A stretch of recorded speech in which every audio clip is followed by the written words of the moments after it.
Will you be participating?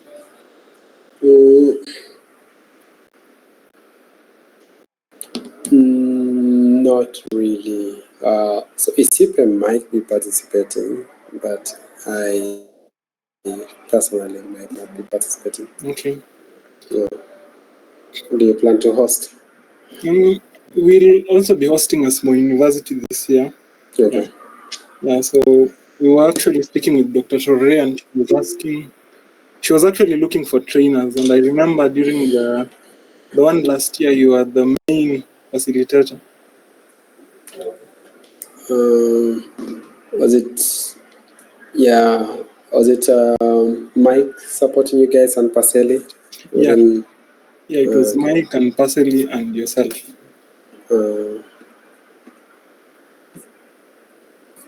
Yeah, the changes moved from the paper, so.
So good afternoon, Dr. Rispa.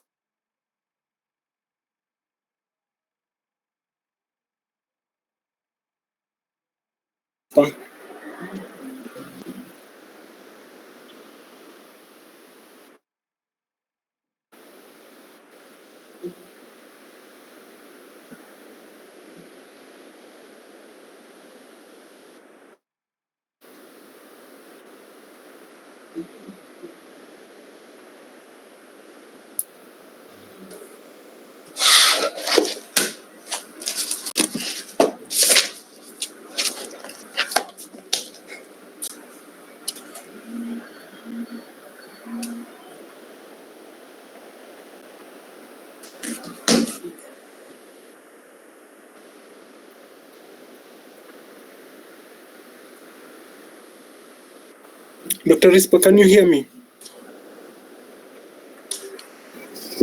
Oh, good afternoon. Good afternoon. I can hear.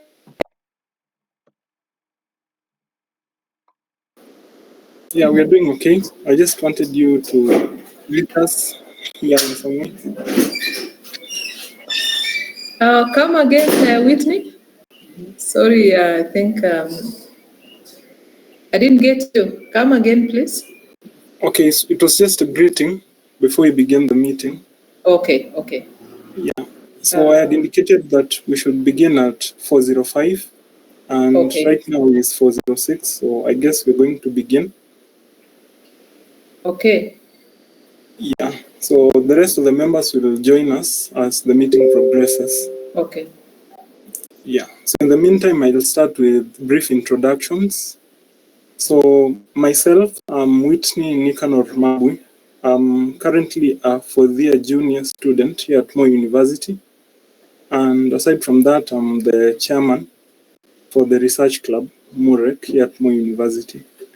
And this is a great day that we're going to get Dr. Caleb speak to us on introduction to bioinformatics.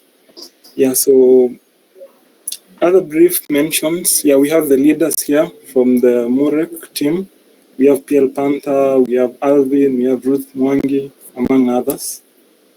And then this is just for the new members. I think Dr. Tororei, we actually got new members, especially the first years, to the club, and most of them don't actually know much about you. Maybe just a brief introduction about yourself, then you can also introduce Dr. Caleb so that we begin today's meeting.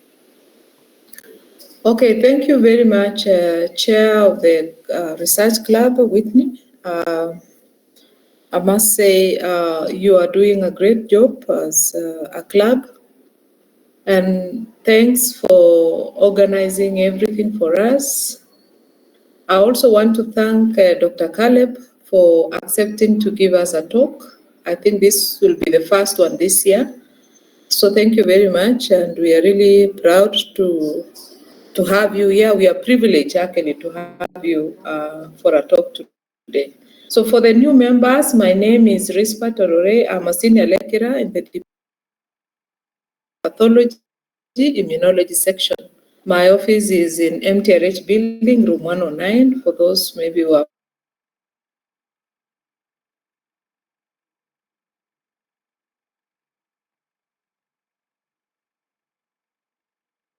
passing around.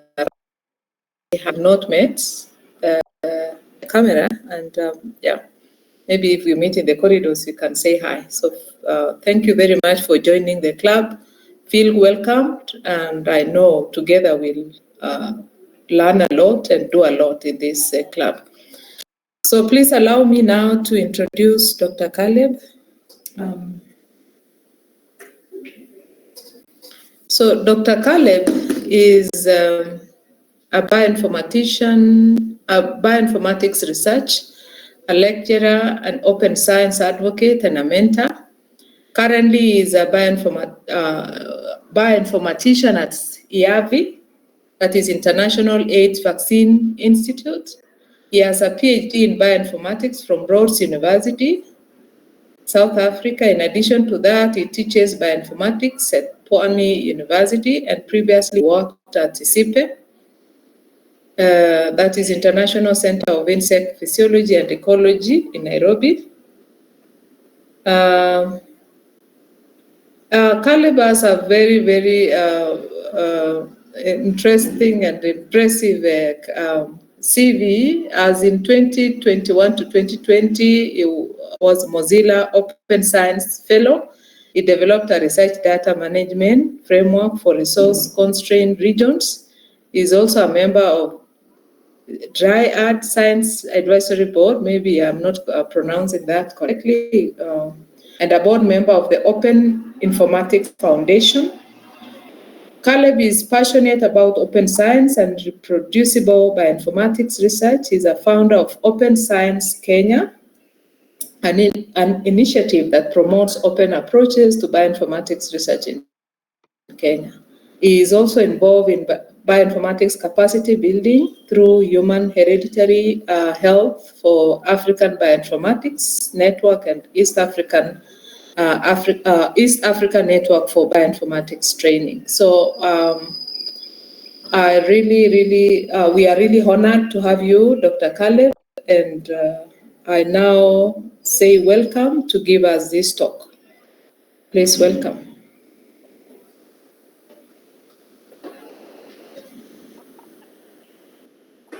Thank you, Dr. Rispa, and thank you all for the opportunity to join you today.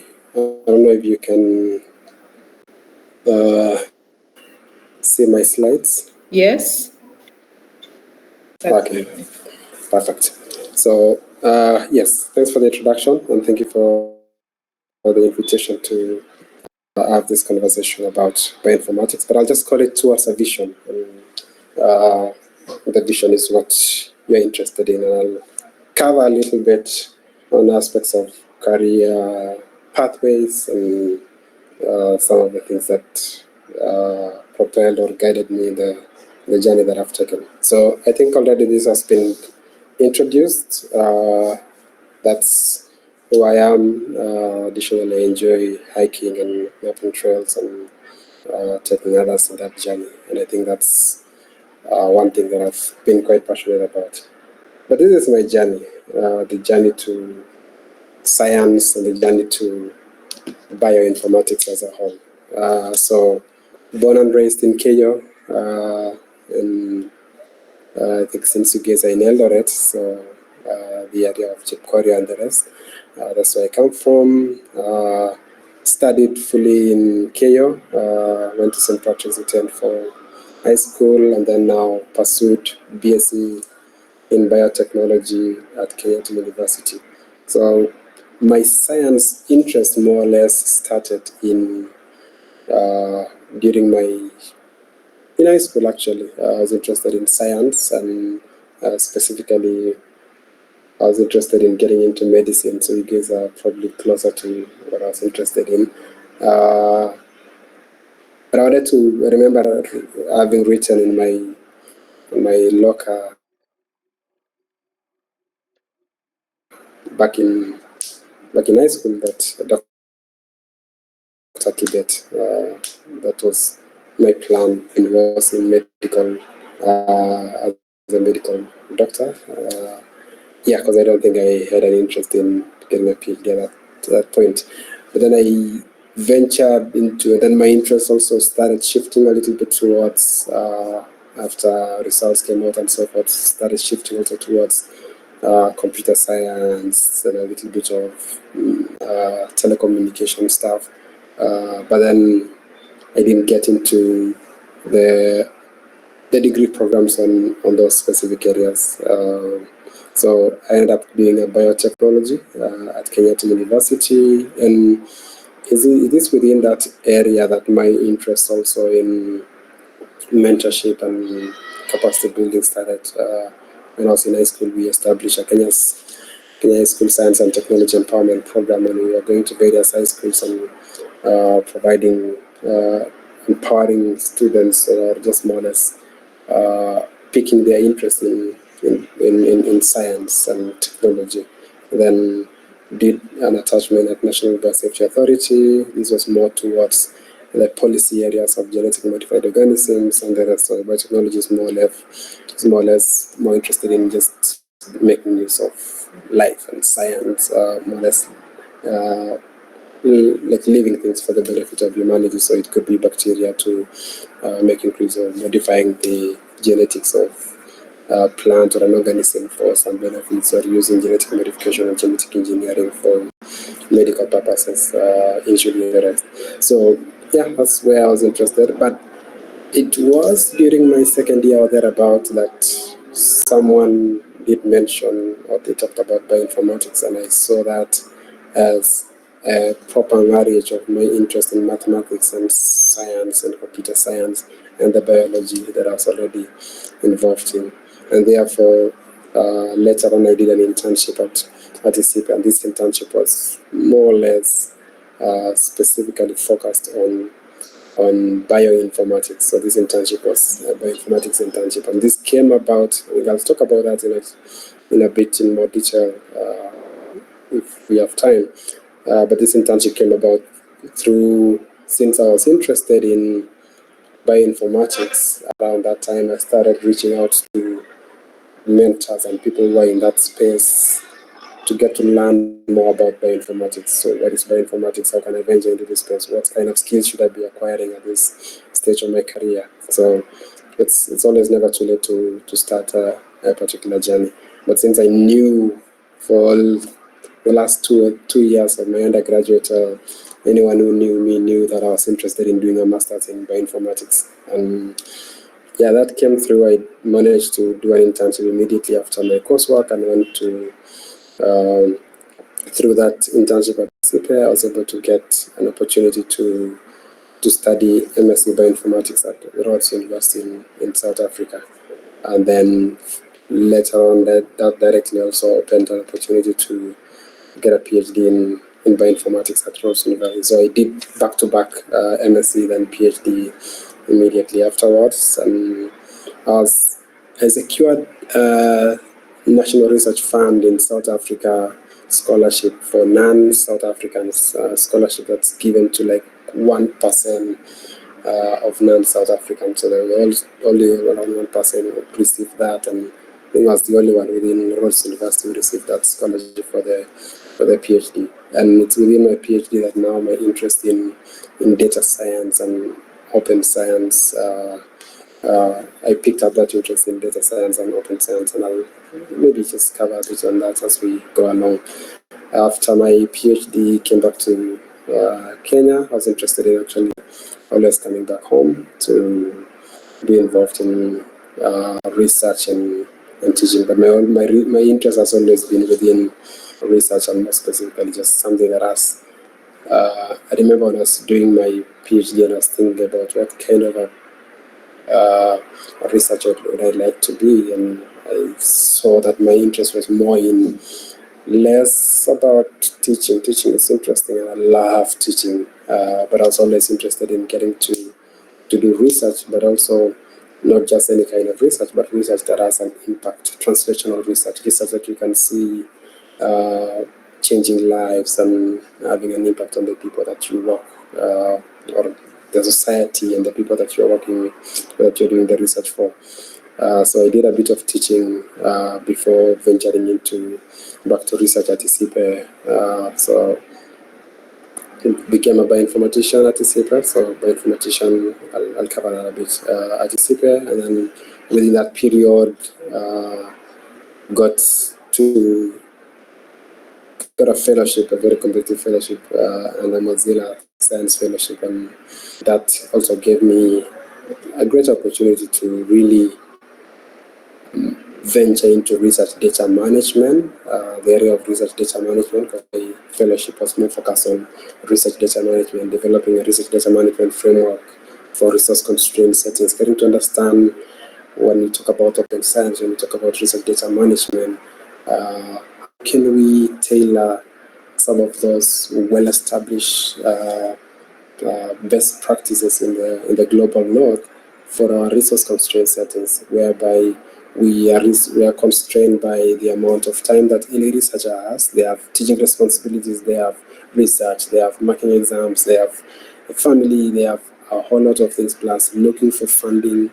And all those things would mean that they would have to prioritize their interest and their funding, their time and and money to areas that would be of benefit for them. But then the question is, how can we ensure that we also are still able to adopt these best practices? And then and later on I became a postdoc, still within the area of bioinformatics at ISIPE. That was known as 2022, and then 2023 I moved to IAVI, the International AIDS Vaccine Initiative, where I am a bioinformatician, or you could say a data scientist. I'll cover that a bit as we go along. So that's how I got there. The journey started in second year in undergraduate. The journey to bioinformatics, the interest in bioinformatics started at that time. And from that interest, then I started learning on my own. Started learning Perl. Perl at that time was the programming language that was widely used within the biological sciences. Initially, it was developed for newspaper, more or less getting to crunch data, news articles, and so it's text manipulation. So it was developed for text manipulation, and therefore, as the human genome was being sequenced, there was a need to make sense of these huge amounts of data that were coming out, and therefore Perl, which was already being used for text manipulation, and if you look at it, really the DNA is just text, so it was utilized for that. And then the other thing that I did at that time was also seeking for mentors. So anyone who was within that space, I knew, and I had a conversation with them. So PhD students that were doing PhD around bioinformatics or MSc in bioinformatics at ILRI, ISIPE, I got to interact with them. And at that time, there was not much actually going on. There were no MSc programs in the country that were really well established in bioinformatics. There were no research programs. Sequencing was still at its infancy. So a whole lot of things were just beginning. There were no organizations that really could provide some guidance around this space. And therefore, for me, the only option was to just talk to people who are in that space, learn on my own, but also seek out for mentors and talk to them. And that's how I utilize the concept of informational interviewing, whereby I would reach out to someone I'm interested in and just talk to them about, get to learn about their field, get to learn about bioinformatics, get to learn about how I can venture into this space myself. So that's how I did that. And even my internship at ACP and my PhD, even to the job afterwards at ACP, was really a fruit of that informational interviewing. So during my internship at ACP, I was working on an international close-signer genome annotation initiative, and it was quite interesting since the output of that work, all these 128 authors, I was part of the team that was involved in annotating a particular family of genes, accessory client proteins for this particular fly. So this was a newly sequenced genome, and they were just trying to make sense of it. And I got to be involved in that and managed to be part of that application in science as well as my first application. Yeah, when I did my MSc at Rhodes University, you think about it, my focus at that time was on gene regulation. So the whole gene regulatory machinery. So you have the general central dogma of biology, where you have from DNA to protein, going to transcription, and via RNA, via translation to protein, which is the functional unit, and the functional unit looks like the 3D conformation. And the thing that guides the whole process is the transcriptional machinery, which is a transcription via the transcription factor, and the transcription factor binds to a particular region, a binding site. And this binding site is quite degenerate. So how do you predict this binding site? So it can be as simple as just a sequence that looks like this, but it can also be as complex as what you're seeing here below in the logos, in the sequence logos that you're seeing there, which means at any particular position there's variation, and therefore my focus was to, one, the prediction of these binding sites, and also getting to see how the differences in gene regulation, or the gene regulation between cancerous and non-cancerous cell lines, if you can be able to pick signatures that can be used to predict or provide what really explains the disease in itself. So that was my focus within my MSc, and the PhD moved a little bit deeper on that, still within bioinformatics, but more focused now in building tools to, one, predict certain factor binding sites, assess the accuracy of those binding sites, and combining huge amounts of data. So you're combining from ChIP-seq data, so chromatin immunoprecipitation sequencing data, which determines chromatin accessibility. So if you think about the DNA, it's in 3D conformation. When it comes to functionality, it happens in 3D conformation, but then it depends on how accessible a particular gene or a particular binding site is. So there's data from chromatin accessibility, there are data from just the shape of the DNA itself, so you can calculate that. You can calculate also conservation of various points of interest, the distance to start sites. You can use binding models, protein binding microarray data, combine that, specificities, which can be in positioning or it can be in KMA format, combine that binding score, plus things like the distance to the start site, as we've talked about, plus the whole human genome, whereby you extract all the FASTA files and the regions of interest.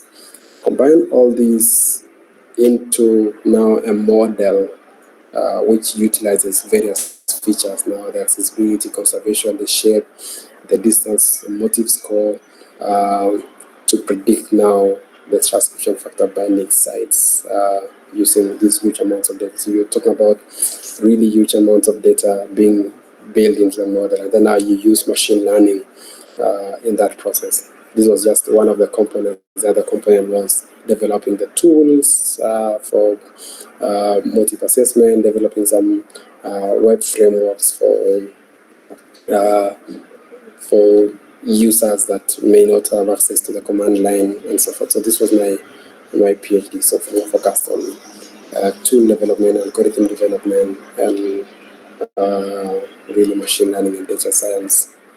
So it was during my PhD, that I started to explore open science, during my PhD research, so open science and the aspect of reproducible research, so reproducibility of research. So as you conduct your research, would someone else who doesn't have access to, like who was not with you when you're doing the research, can they be able to pick your data, pick the computational tools that you used, and be able to produce the same results that you did?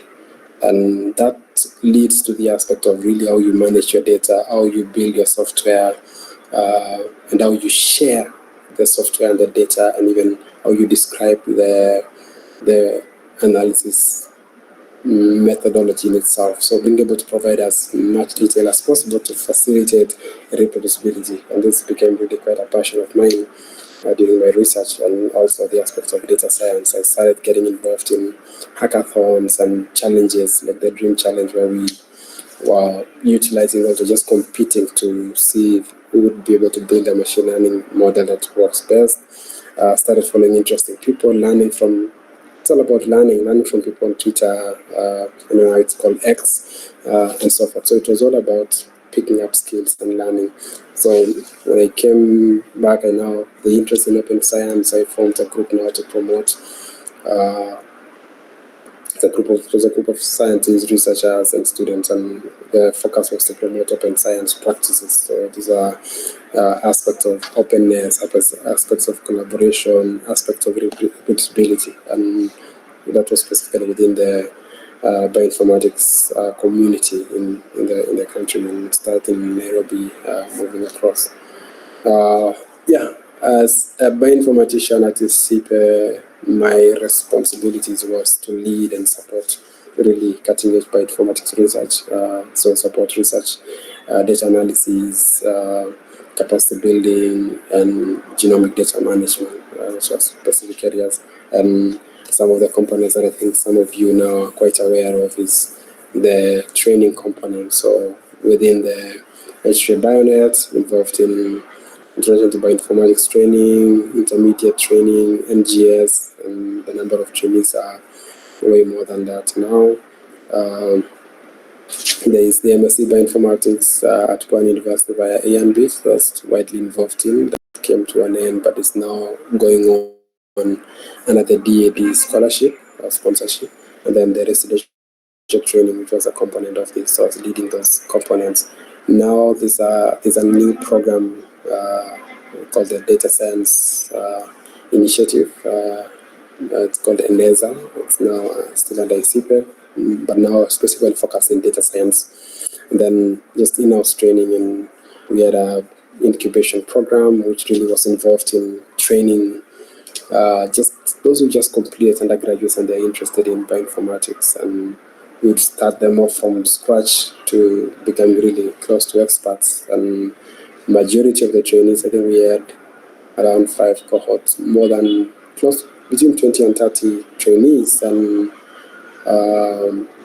more than half of them have gone on to really do an MSc or PhD programs outside the country. I think 3 are already doing their PhDs, a number are doing their MSc programs and so forth, and some are data scientists in Kenya, South Africa, and outside the country. So this was a really successful program, and it just speaks to the interest and the benefit of just building capacity.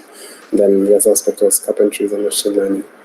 So also the aspect of building the infrastructure, so the data infrastructure, so computing resources, establishing various resources that scientists would use within the organization, from data collection, sample management tools, to data collection tools like RedCap, to now these are the analysis platforms, RStudio, Jupyter, Galaxy, and the focus was that to ensure we have a centralized place where tools that a researcher would need to conduct genomics and bioinformatics research would be readily available to them. And then the other aspect was what I was involved in is data analytics. So the data analytics now, you have genomic data, you have all genome data, it could be RNA-seq, it could be meta-genomics and mostly meta-barcoding data, it could be transcriptomics data and so forth. So providing support and leading in the development of the workflows for RNA-seq, variant coding, various aspects of metagenomics, genome assembly, some projects around machine learning, still around transcription factor binding sites, and some aspects of using deep learning for combining with images or sound to make some predictions. So this is how like a workflow would look like, and generally you would have various tools and steps that you would need to build that, and you would just combine all that so that you can be able to run the analysis much faster. Some other aspect is just you could be combining creating a wrapper around various programs, but another aspect is just developing the tools yourself, so writing software from scratch. Yeah, so that was me at the and I was at the CEPA for almost 5 years, more than 5 years after my PhD, and really had grown in the research area. So the research is all around insects for food and feed, and insects that cause diseases, insects that are pests. Really, that was quite interesting research, but I think what I really enjoyed also was the capacity building components of that, because my day would be, I could be, one day I'm writing code to analyze data, another day I'm training, another day I'm building the infrastructure for the analysis, another day I'm involved in data management aspects within the organization. So those were diverse aspects, all centered around research and data management applied to insects.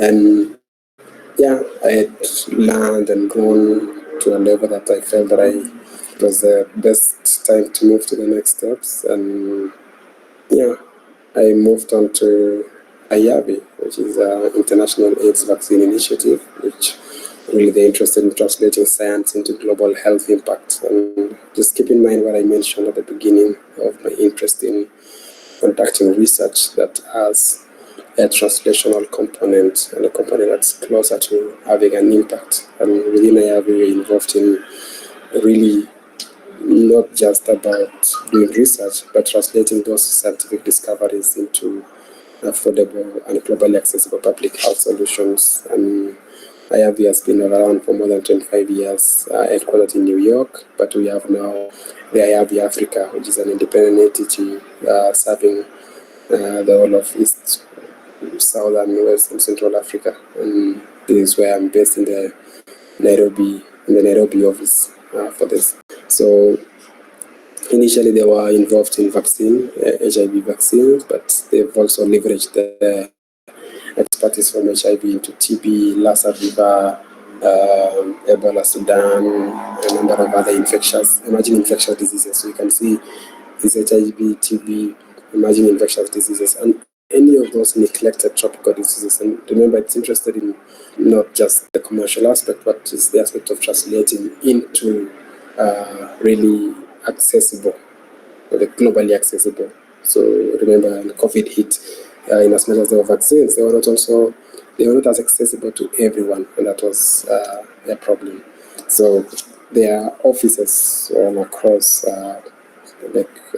So I'm sitting in Kenya, the Nairobi office, but I work very closely with clinical research centers, which are our partners and collaborators. So supporting bioinformatics within Kemri, Kavi, Uveria in Uganda, in Zambia and Rwanda, and South Africa. We have 3 sites. So we work very closely with this new frontier now within the West Africa, Sierra Leone, Ghana, and Nigeria. Now, also in India, there's a number of groups there. So those who are involved in research, but also involved in development, so the laboratories. So we have vaccine development labs in the US, a research neutralizing antibody center here, and the current technology that they're using now, we focus on protein neutralizing antibodies for HIV. And I think if you understand HIV research, vaccine research has been going on for a very long time, and the trouble has been with regards to the very high variations that exist in the HIV virus. So since it has really huge, if you think about, if you say, hope you can still, if you say COVID had like maybe 1,000 variations, HIV has millions, tens and hundreds of millions. And so what happens with this huge variation, anything that's developed doesn't really work. So the focus now is to going to patients who already have developed some antibodies that can neutralize the viruses. So you get antibodies that those with HIV generated, and then you can use those antibodies. You can test the ability of those antibodies to neutralize a virus panel. So you give it a panel of more or less attenuated viruses, and you're able to test to neutralize it. And then now the vaccine research process starts from, the endpoint is this particular body antibody. So you want to guide development now, engineered immunogens that can guide the process towards these body neutralizing antibodies. And that's what really we're involved in. And we have a number of trials going on. There's a trial that was going on in Africa recently. And that's the kind of data that we are analyzing right now. Yeah, so I lead bioinformatics data analysis and management, building of software, building at different sites, supporting the infrastructure within the country and the continent. And the time is finished. But yeah, that's mostly around that. I'll just cover very highly about bioinformatics. I think this is well understood. First sequencing of the human genome took around 13 years. Cost roughly 2.7 billion and generated around 3 billion bases, you could say, those are letters. And it looks like this. That doesn't tell you anything. That's not as informative. And that sequencing part is the easy part. That was easy. As Sidney Brenner said, getting the sequences was the easy part. It's only the involved. The hard part, what it means, because this poses intellectual problems of how to understand the participation of genes in the functions of living cells. You have the sequences. You don't really know what it means. You don't even know how they function or how their presence or absence is responsible for this when bioinformatics came into play to now try and make sense of this data. So bioinformatics is a marriage of several fields. So it's from engineering, computer science, biochemistry for the structural components of the functional structural components of bioinformatics. Biochemistry now is the workflows and getting to understand that the various pathways, getting to see how the genetics affect that. Is of course the general biology, statistics, and mathematics come into place. So when you combine all these, you get bioinformatics. So it means you would need really a good grasp of bioinformatics, a good grasp of maths and statistics, and some domain knowledge, basic understanding of chemistry, biochemistry, biology, immunology, all those, molecular biology, all those come into play there. So, but if you look at it now, we are at a level where DNA sequencing is improving faster than Moore's law. So Moore's law talks about the aspect of compute doubling every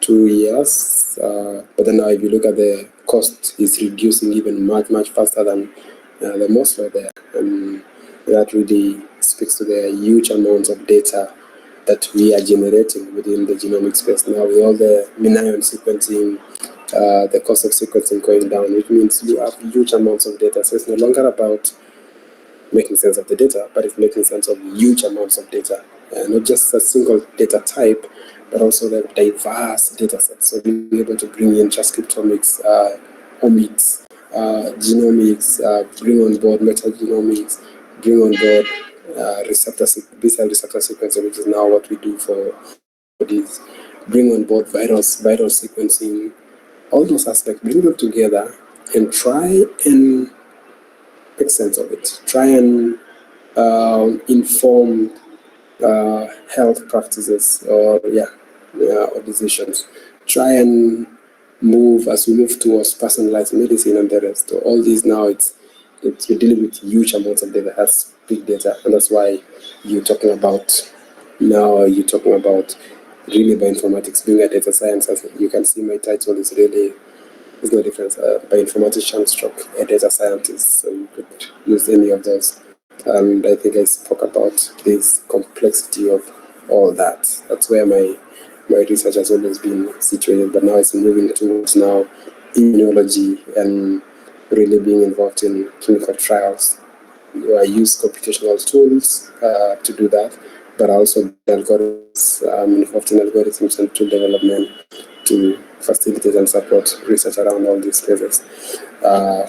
Using high-performance compute clusters, so you don't just use your computer. We build infrastructure. Right now, we're using the Amazon Web Services for some of this work, and really now starting to, when it comes to really combining huge amounts and of diverse amount of data, then that's where not just machine learning, but deep learning, artificial intelligence come into play to make sense of these amounts of data. And really, so that's how it looks like across the board. And what I want to say is that it's about all the mentors whose shoulders I stood that I've been able to arrive at where I am and get to where I am right now. Really competitive. The position that I got first within that. It was a new position, quite competitive, and now I'm providing support in directly translational work, clinical trials that are ongoing, analyzing that data, building capacity across not just a single institution, but across different sites as well around bioinformatics. And really, this has been a dream of mine, just being involved in translational research. And you can see that, as you talked about in your questions, there are two pathways. There's the academia, there is research. Academia, you have teaching, research components. In really, if you move to research, you're more involved in, and especially like you could go become a researcher, postdoc. So a postdoc, you have to always be writing papers, writing new concepts, writing papers, doing research, and the last component would be writing grants. And then the other component is to be a lecturer, so you teach, build capacity. You could include a component of research, do much better. But if you look at it, most of the time, you don't have enough time for that. I do love and enjoy teaching, and I think I'm quite good at it, except marking exams. But otherwise, I quite enjoy that. I enjoy also generating knowledge, and not just in the academia pathway of chasing after grants, which is important because we need those grants to develop new concepts and generate new data sets. I'm interested in providing technical support, so building the infrastructure, building capacity, building the pipelines, building the software that are needed, more at home technical space, and then now really being involved in data management, bringing on board all these data sets, managing them well, which is a preparation, is a step towards now applying my deep learning approaches into data. So these are the areas that I'm involved in. So if you look at the differences, would be for me writing papers and writing plans is important. I could do that, but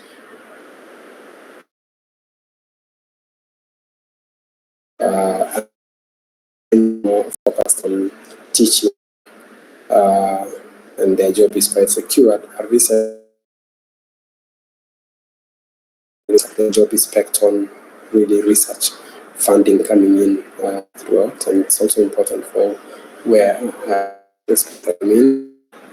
So I have a blend in between capacity building and research combined in there. That's my area of interest. And my day, as I said, cuts up from tool development on one day, the other day to building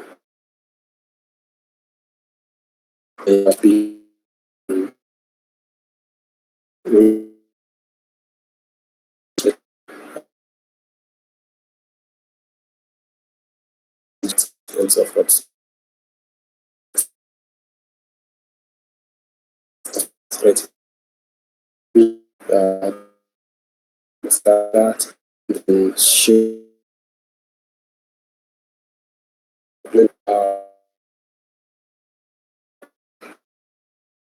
now what I'm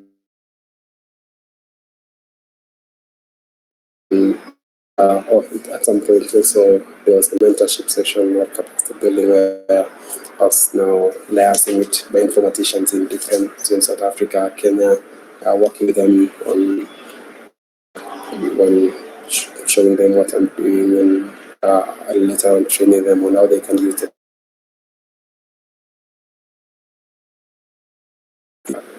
Yeah, I think I'll stop there and say I'm grateful for all the mentors that have guided my journey throughout.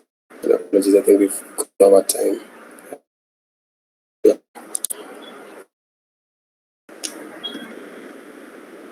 Okay, so thank you, Dr. Caleb. The talk has been really informative. And at this moment, I think we will open the floor for questions from the members. So as I await some of them to send on the chat box, and you can also just send them directly to me via WhatsApp or just text directly. So while we wait for other people to ask more questions, so I have the first question here, Dr. Caleb. Yeah, so most of your talk you've mentioned about the importance of mentors and how they helped you to navigate the different stages of your career. And among some of the important milestones in your career include the being accepted in the Mozilla Science Fellowship program, as well as participating in the Dream Challenge. So could you expound more on this or these two events in your life, and what did the mentors precisely help you achieve when applying and eventually getting the spots in these programs, because they are very competitive?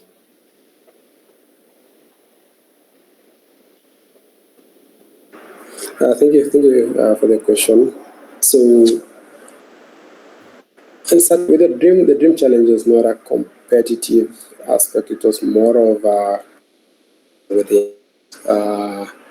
but I will go back to the mentorship. So, remember I talked about I had an informational interview with actually my participant, and what I did was I sent a cold email. I never knew him. I'd met him.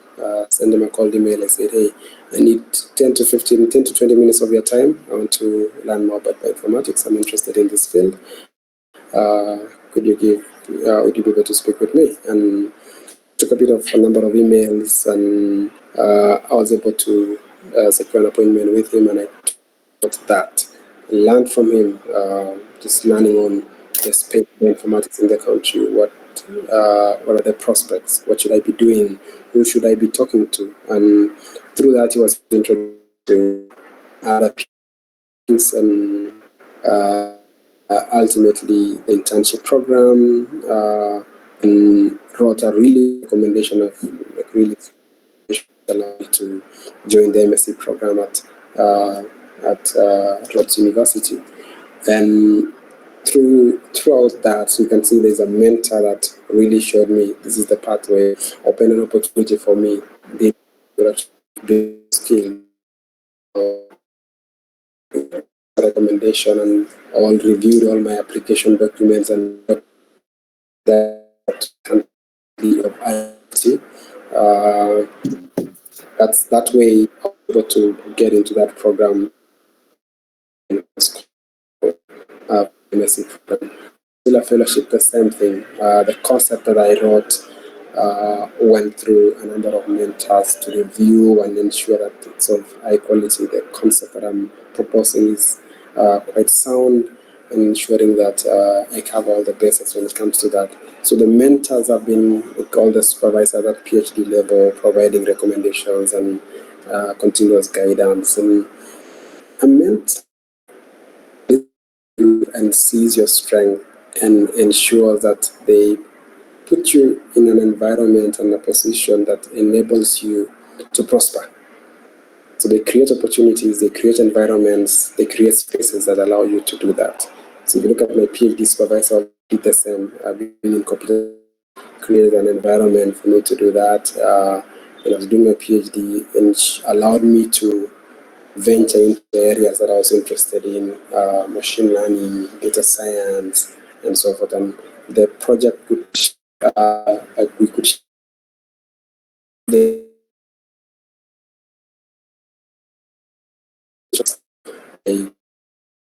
into that space.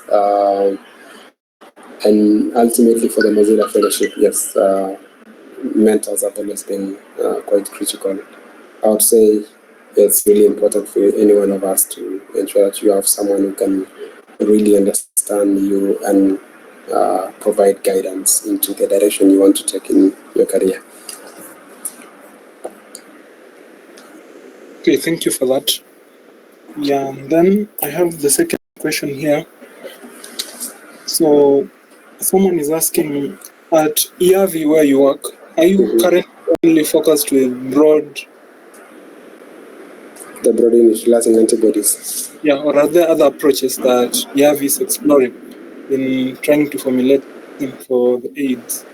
So that's the one of the really promising. So if you look at vaccine clinical trials, majority of the trials, the rational design approach, they've been used a number of years before, and most of the clinical trials that were employing that approach have not worked too well. So there's those that target the B cell and those that target the T cell receptors, but we also focused on those aspects. We focused on aspects of using the antibodies themselves for intervention or for treatment,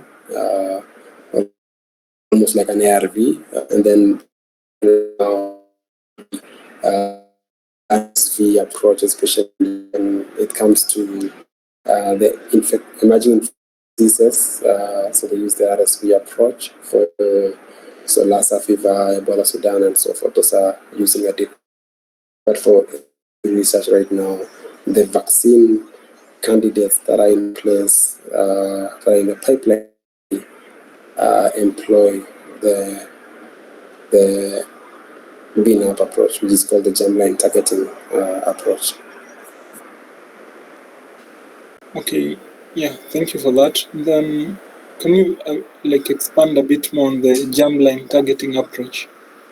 So if you look at as your body is challenged, by any pathogen, your immune system now within the B cell, starting from the B cell. So you have just the naive cells that are being naive B cells that are coming up. They have no, they have no focus on a particular more particular pathogen, but they're naive, right? They haven't been altered.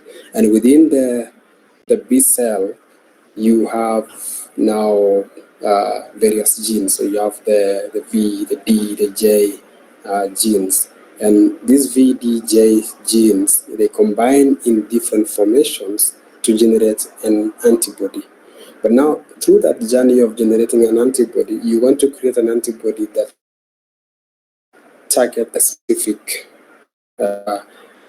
for specific pathogen, right? And specific for a pathogen. These ones are for the pathogen of interest would be more or less separated or picked up and to the next step. Those are, for example, those are react on or the react against the host eliminated, so the apoptosis cell death of those ones. Any that has no target, those ones are eliminated. But those that have a target, then those ones need to mature. Or yeah, I think I may have lost it a bit. Those ones need to mature into becoming the antibody of interest. Now that process is through the introduction of mutations. Now the antibody has the variable regions. You have the light and the heavy. Within the light and the heavy chain, the variable regions. You have the VDJ, the variable, the region. So all those, they will be mutations. They call them hypermutations are introduced within. And the introduction of those mutations would prove the ability to detect pathogen of interest. In this case, it could be the virus, right? So, an area particular strain of the virus or a diverse the virus.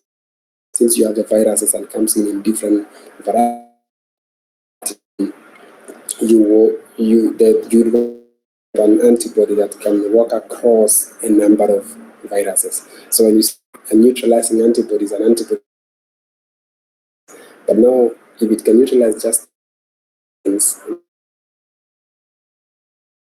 neutralizing by antibody would neutralize a broad range. Now, jamming target, you are developing an immunogen that now to now they call the germinal center, which is the place where the process of somatic hypermutation and what they call the process called affinity maturation happen.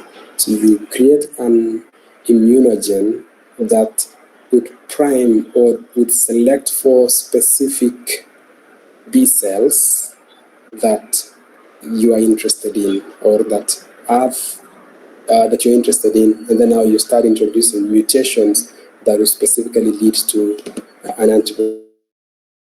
So that's the process of germline. So you're going all the way to the beginning to the germline, and you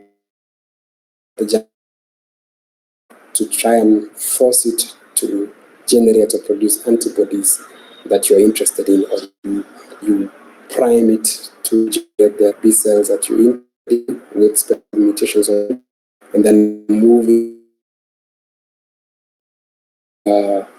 become neutralizing. That's the concept.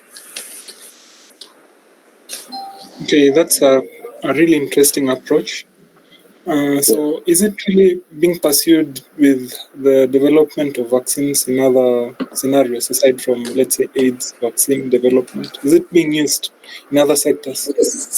Yes, it's the same technology is also TB has the same problem, so it's being also employed there, and it's something that's employed across. It's strongly employed in HIV because of the that really complexity when it comes to developing a vaccine against HIV because of the huge diversity, various variants within that are circulating. So mostly it works best for the HIV, but it's also being explored for other diseases like the TB. Okay, speaking of TB, you mentioned that at Yavi you're also pursuing, you're doing also clinical research on, I guess, vaccine development in TB also. Yes, so the Cape Town office in Africa, they lead the TB research. So the number of clinical trials that are ongoing along TB. Okay, so I was wondering, at the moment we currently have a vaccine against TB, and for the most part, it is sort of 99% effective. So what exactly are you guys trying to improve with the TB vaccine? So yes, what we have, we really, the vaccine for TB vaccine might not be, it works, not in the best way. But I think the key component is, in addition to just that aspect of developing a better vaccine and that employs the new technology, because TB is not yet a solved problem in and of itself when it comes to saying, yes, we do have a TB vaccine. That's not yet going to that point. But also the other component is on the cost of the vaccine itself. So in addition to just developing a vaccine, ensuring that we are disseminating. So remember I talked about global access or globally accessible vaccines, and that's the other component. So we, in addition to just doing clinical development of the vaccines, we also involved in the dissemination, ensuring this equitable dissemination of some of these vaccines that are in place and the antibodies. So it cuts across. That's mostly done in South Africa, the TB work. Okay, thank you for that explanation. I think it's quite exhaustive on the vaccine development. Yeah, so I think we can move on to bioinformatics itself. So we have a question here. Someone is asking, with the recent developments in artificial intelligence, how does it come into play in bioinformatics? How does AI and bioinformatics relate at the moment, or rather even in future? So artificial intelligence, if you look at it as it cuts across, so it starts with machine learning. It's all machine learning, you could say, or artificial intelligence could be at a wider umbrella. Machine learning is you have data, and you try and use the data that have labels that are known. You train a model to understand something, and you're able to use that model to make predictions, right? So you have data with labels, you train, and then you use that model to make predictions. Now, that's at one level, and classical machine learning would just do that and can be good at one thing. If you think about it, it's how we learn, by trial and error and making changes, small changes, until we're able to make improvements. It's all about learning. As you go deeper, you can now start the process of, now in the process of learning, not just a single, you have a model, you map it to like the value or what you're interested in.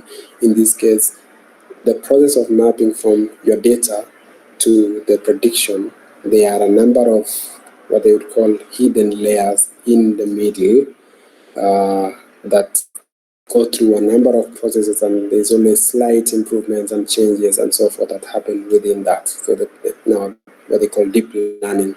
So deep learning is because now you talk about several layers of learning, and it's much deeper learning, and it's able to extract features on its own. It's able to extract variables on its own that would inform the final model. Most of the time, you do not know what exactly informed the final model that you're working with. So that's we talk about the deep learning, and what we have right now, the ChatGPT and the rest. Those are large language models, which they employ deep learning. And deep learning has been around there, like more or less, you could say the precursor to it, if I could use that word, which is neural networks. Has been around since the 80s, but the major why it didn't pick up was deep learning requires two or three things. One, huge amounts of data, like a huge amount of data to train it. And the secondly, a huge computational resources. So initially, not just the CPU, but you need the GPU to train the model. So it's huge amounts of data, huge amounts of compute resources to be able to do that. And that's what's happening. As time went by, we now have data, lots of data. You guys are, everyone is sharing data online, social media. So data is huge. Growth of now GPU, the graphical processing, as that grows, then it means compute is also much faster. So you have the second component, GPU, and then now just a bit of tweaking and improvement of those algorithms, and now you are able to pick all these huge amounts of data, add some small component of human intervention, manual intervention, then you end up with a large language model. So it's a large language model, but it can just do a few things. Doesn't do all things well. You can think about other aspects of driving, self-driving cars. It still uses machine learning or artificial intelligence. You give it data, videos of roads and people driving. It picks from driving experiences. So as you drive, it learns. And therefore, at some point, it will be able to drive. But if you look at all this, it's a model that can do one thing. It's a concept called narrow artificial intelligence. So it's artificial intelligence, but really it's not yet artificial intelligence. It's narrow. You can use it for one thing and one thing only. So it can do one thing only really well. It could be large language model, image processing, video processing, driving, cooking, whatever it is, can do well, but just one thing. But the other aspect is now the general AI, which what they call artificial general intelligence, which if we get there, I don't know what will happen. That's a different story, because now you have something that's much more powerful than human beings, because what separates human beings from other creatures is actually the intelligence. And that's how we have been able to control and rule the world. Now, when it comes to bioinformatics, all these models, you could, it's applicable. You can feed now since it's text, and you use now the large language model, but now more focusing into genomics, but it's still a bit long way to go there. But deep learning has been widely used in machine learning, normal in bioinformatics, and normal machine learning has been widely used. You could use the GPT and the rest to speed up your process of learning and developing software if you would like. But ultimately, I think artificial intelligence would inform personalized medicine when we are able to augment data from across the board. So you have your genomic data, you have your daily walking around data, like more or less activity data, you have food, all these devices that we have, and being able to inform health. Ultimately, that would be the direction where things could be taken. So, in short, long story short, it's one of the tools in bioinformatics. Okay, thank you for that explanation. I'm thinking, given your explanation, you would call even the sequence alignment algorithms as artificial intelligence or machine learning. You wouldn't call them artificial intelligence. So an algorithm and machine learning. So an algorithm is basically a step-by-step process of achieving something, right? So if you think about a recipe, or if you think about a recipe that says, okay, you want to cook ugali or you want to do this, and therefore what do you start by doing? You need this much flour, you need this much water, you need to boil the water, you need to start pour the flour slowly by slowly to the pot as you stir, and so forth, right? That is a step-by-step process. Or if you're giving someone direction and you say you want to go to this particular place, and you give them direction. When you get to this junction, take right. To the other junction, go left. You see this building, now enter that building. That is a step-by-step. That's an algorithm. So it's basically you're giving it as clear instruction as possible. That's algorithm.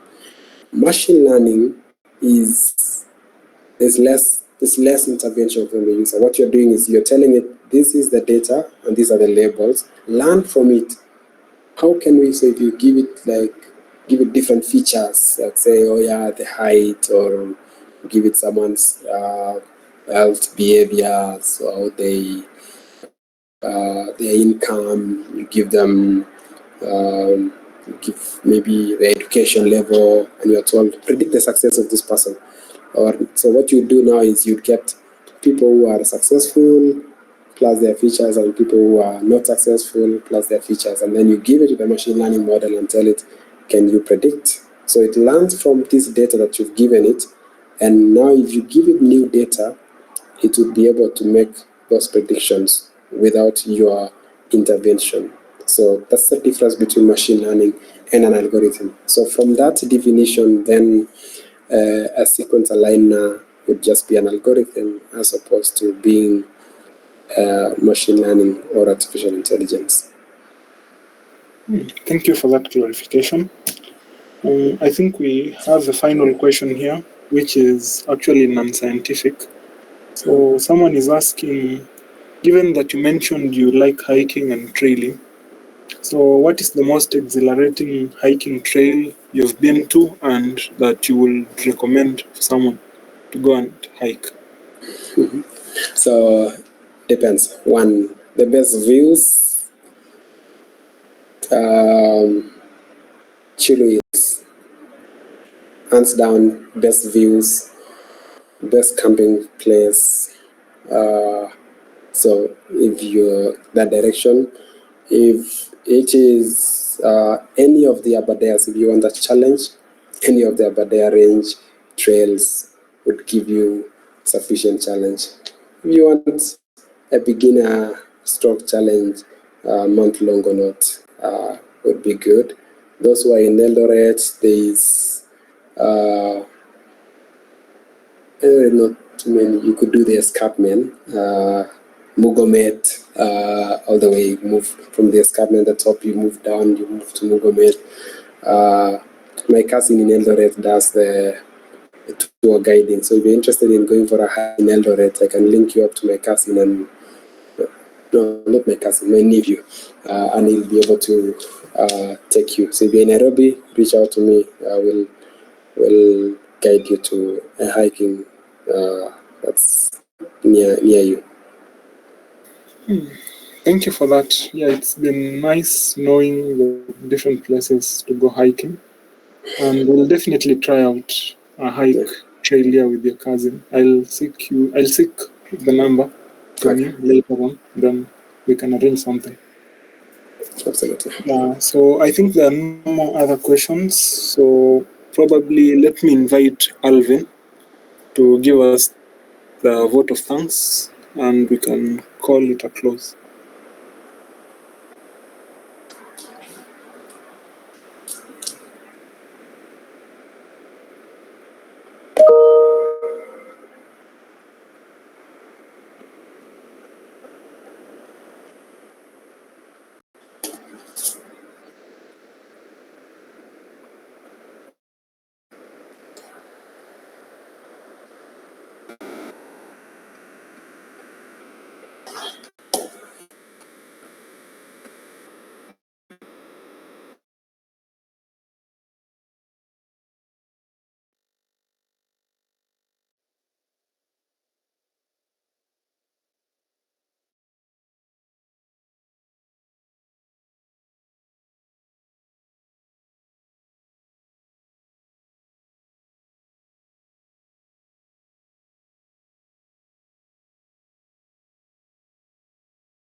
Thank you for having me. It's been yes. Yeah, so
you.